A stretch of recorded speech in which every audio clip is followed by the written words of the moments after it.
વરસાદની આગાહી ઉપર તો આગામી 7 દિવસ રાજ્યમાં વરસાદી માહોલ રહેશે। રાજ્યમાં આગામી 7 દિવસ માટે જિલ્લામાં રેડ એલર્ટ જાહેર કરાયું છે તો સૌરાષ્ટ્ર અને દક્ષિણ ગુજરાતમાં અતિભારે વરસાદની આગાહી છે। જ્યારે વલસાડ, નવસારી, સુરતમાં પણ રેડ એલર્ટ છે તો આ સાથે જૂનાગઢ, દ્વારકા, પોરબંદર, રાજકોટમાં પણ રેડ એલર્ટ જાહેર કરાયું છે। अगले 5 दिन तक आपका वाइड स्प्रेड रहेगा both the region, Gujarat region और सौराष्ट्र कोस्ट में। और उसका अगले 6 और 7 दिन जो डे 7 एंड डे 6 में आपका फेल वाइड स्प्रेड रहेगा। हेवी रेनफॉल का वार्निंग है इस प्रकार है। डे 1 में heavy to very heavy with extremely rainfall होने का चांसेस है isolated places both Gujarat region and Saurashtra coast में। वलसाड, नवसारी, सूरत, दमन एंड दादरा नगर हवेली। और जो सौराष्ट्र कच्छ में है वो जूनागढ़, पोरबंदर, द्वारका एंड राजकोट में एक्सट्रीमली हेवी रेनफॉल होने का चेतावनी दिया गया है, रेड अलर्ट। ऑरेंज अलर्ट जो है गुजरात रीजन में डांग, तापी, नर्मदा, बहारूच, छोटा उदयपुर, दाहोद, पंचमहल।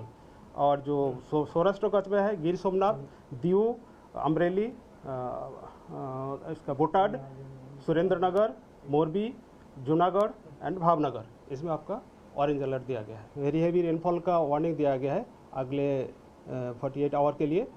और इसमें लाइट टू मॉडरेट रेनफॉल होने का भी थंडरस्टॉर्म का चेतावनी भी है।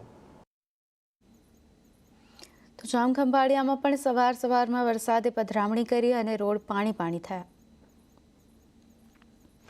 જામખંભાળિયામાં 2-3 દિવસના વિરામ બાદ મંગળવારે સવારમાં મેઘરાજાએ પધરામણી કરી। જામખંભાળિયામાં મેઘરાજાએ જમાવટ કરતા રોડ પાણી થઈ ગયા હતા। જામખંભાળિયામાં ધોધમાર વરસાદ પડતા જળબંબાકારની સ્થિતિનું નિર્માણ થયું। શહેરના નગર ગેટ, 4 રસ્તા, જોધપુર ગેટ સહિતના મુખ્ય માર્ગો પર પાણી વહેતા થયા। વહેલી સવારે ખાબકેલા વરસાદથી અનેક રસ્તાઓ પાણી થયા તો વિરામ બાદ વરસાદે એન્ટ્રી મારતા ખેડૂતો ખુશ થયા। ખેતરોમાં ઊભા પાક પર જાણે કાચું સોનું વરસ્યું હોય તેવું લાગ્યું। તો દ્વારકાના મોટા આસોટા ગામે પણ અનરાધાર વરસાદથી ખેતરો પાણી થયા। માત્ર 3 કલાકમાં 5.5 ઇંચ જેટલો વરસાદ ખાબકી જતા ગામની નદીઓ, ગામની શેરીઓ અને ખેતરો જળથી તરબોળ થઈ ગયા। દ્રશ્યોમાં જોઈ શકાય છે કે મેહુલિયાની ધબધબાટી બાદ ખેતરોમાંથી પાણીનો ધસમસતો પ્રવાહ વહી રહ્યો છે। જાણે કોઈ નદી વહેતી હોય તેવું લાગી રહ્યું છે। અન્ય ખેતરો પણ પાણી થયા। તો આ બાજુ ગોંડલના ગામડાઓમાં પણ ગાજવીજ સાથે વરસાદ થયો, ખેડૂતો ખુશ થયા। ગોંડલ પંથકમાં પણ વરસાદે રમઝટ બોલાવી હતી। ગોંડલમાં વહેલી સવારથી જ મેઘાએ મંડાણ કર્યું। ગોંડલ શહેર અને ગામડાઓમાં 2.5 ઇંચથી વધુ વરસાદ ખાબકતા રોડ પાણી થયા। ખેતરો પણ પાણીથી ભરાયા। નદીઓ ગાંડીતૂર થઈ। ગોંડલ તાલુકાના શ્રીનાથગઢ, કમઢિયા, મેતા ખંભાળિયા, મોટી ખિલોરી, દેરડી, કુંભાજી સહિતના અનેક ગામોમાં વરસાદે ધબધબાટી બોલાવી। તાલુકાના કેશવાળા, મેતા ખંભાળિયા ગામમાં ધોધમાર 3 ઇંચ વરસાદ પડતા પાદરમાં વરસાદી પાણી ફરી વળ્યા। અનરાધાર વરસાદના કારણે ચરખડી ગામની નદી અને ચેકડેમો ગાંડાતૂર થયા। વરસાદ ભરપૂર થતાં ખેડૂતોના જીવમાં જીવ આવ્યો। જરૂર સમયે જ આકાશમાંથી હેત વરસતા ખેતરોમાં ઊભા પાકને ફાયદો થશે। અમદાવાદમાં પણ વરસાદ રોકાયાના 15 કલાક બાદ પણ ત્રાગડ જળમગ્ન। જનતા પાસે મસમોટા વેરા વસૂલવામાં સુરાપુરી અમદાવાદ મહાનગરપાલિકા પાણીના નિકાલની વ્યવસ્થામાં ઝીરો સાબિત થઈ। પ્રી મોન્સૂન કામગીરીના નામે કરોડો રૂપિયા વાપરવાના નાટક કરતા તંત્રની પોલ આ દ્રશ્યો ખોલી રહ્યા છે। જુઓ અમદાવાદના ત્રાગડના દ્રશ્યો। અમદાવાદમાં વરસાદ રોકાયાને 12 કલાકથી વધુ સમય થઈ ગયો, પરંતુ ત્રાગડ વિસ્તારમાં હજુ જળબંબાકારની સ્થિતિ છે। અમદાવાદના ત્રાગડમાં જાણે હજુ હમણાં જ વરસાદ પડ્યો હોય તેવા દ્રશ્યો સામે આવ્યા।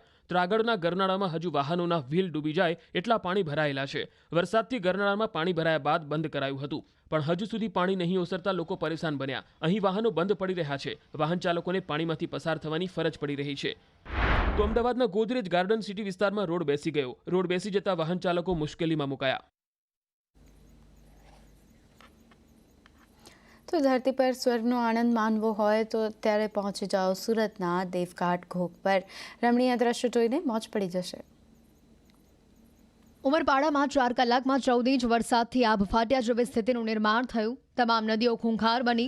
ત્યારે ઉમરપાડાના જંગલોની વચ્ચે આવેલો દેવઘાટ ધોધ 16 કળાએ ખીલી ઉઠ્યો છે।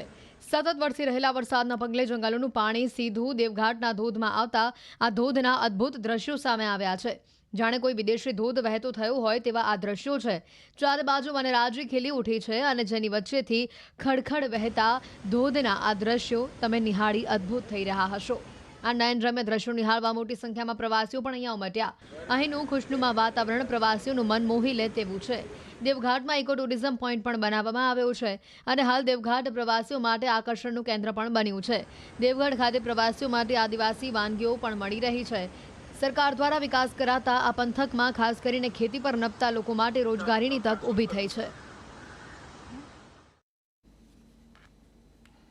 તહેવારો અને વ્રત શરૂ થાય તે પહેલા શાકભાજી ખાતે તેલના ભાવ આસમાને પહોંચ્યા. શાકભાજીના ભાવે મારી સદી. તહેવારો અને વ્રત શરૂ થાય એ પહેલા જ મોંઘવારીએ અજગરી ભરડો લીધો છે. ખાદ્ય તેલ અને શાકભાજીના ભાવમાં ખેલ શરૂ થઈ ગયા છે. અત્યાર સુધી સસ્તા મળતા શાકભાજી પણ હવે ભાવ ખાવા લાગ્યા છે.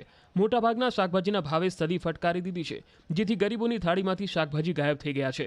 અમદાવાદ સહિત રાજ્યભરમાં શાકભાજીના ભાવ રોકેટ ગતિએ સળગી જતા ગૃહિણીઓનું બજેટ વેરવિખેર થઈ ગયું.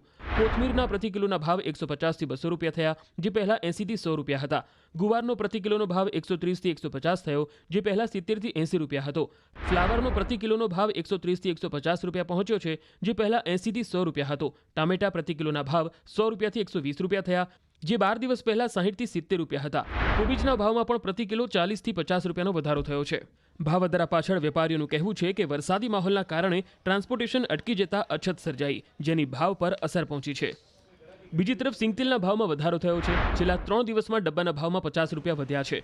15 કિલો ડબ્બાના ભાવ રૂપિયા 2610 થી 2660 પહોંચ્યા છે. જ્યારે કપાસિયા તેલમાં છેલ્લા 2 દિવસમાં 20 રૂપિયાનો ઘટાડો થયો છે. કપાસિયા નવા ટીનના 15 કિલો તેલનો ભાવ 1710 થી 1740ની આસપાસ છે.